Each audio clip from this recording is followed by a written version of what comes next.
Hello and welcome to ChangeTube. Today we will talk about a very important tool, the impact study.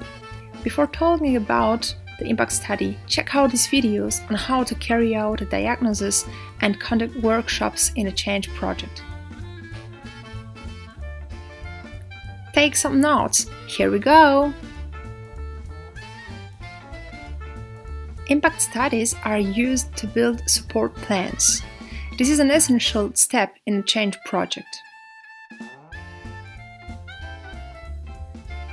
The impact study links the analysis with the action phase, the latter of which consists of deploying the change drivers.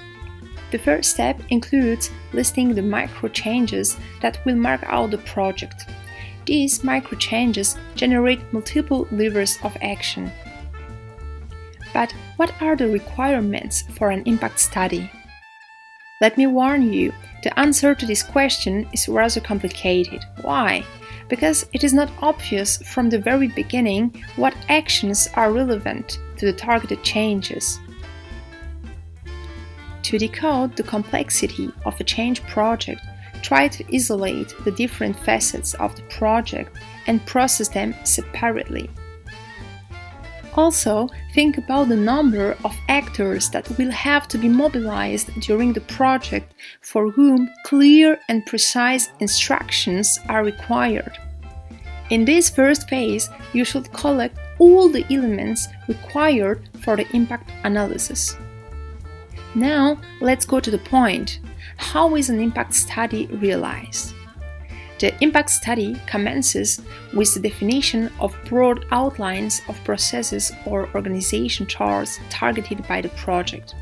This is not to provide an understanding of the specific consequences or impacts of the change on a particular team or employee. Rather, it is exactly where this study begins, by aiming to turn processes that are naturally not very explicit into concrete and intelligible impacts. Generally, each change can be divided into 10 different elements to conduct an accurate study. Skills, procedures, jobs and positions, structure, management style, performance indicators, management tools and systems, corporate culture, social behaviors, and power or power dynamics. For example, taking a look at skills, they can be managed by the implementation of a continuous training program. This first type of change is fundamental, as it enables the construction of all the actions in a change project. Once the 10 dimensions of change have been analyzed, all the information collected must be synthesized. This summary must be achieved for each population by combining all the impacts of the 10 dimensions.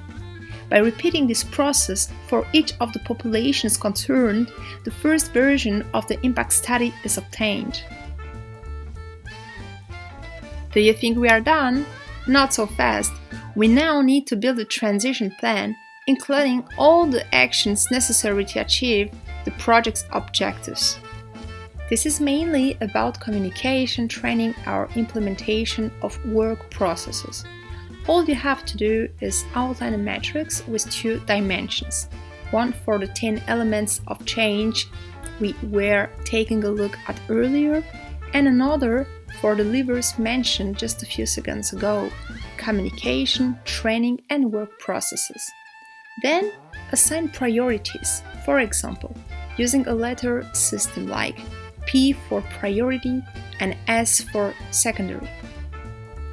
The transition is an integral part of the process planning for a change project.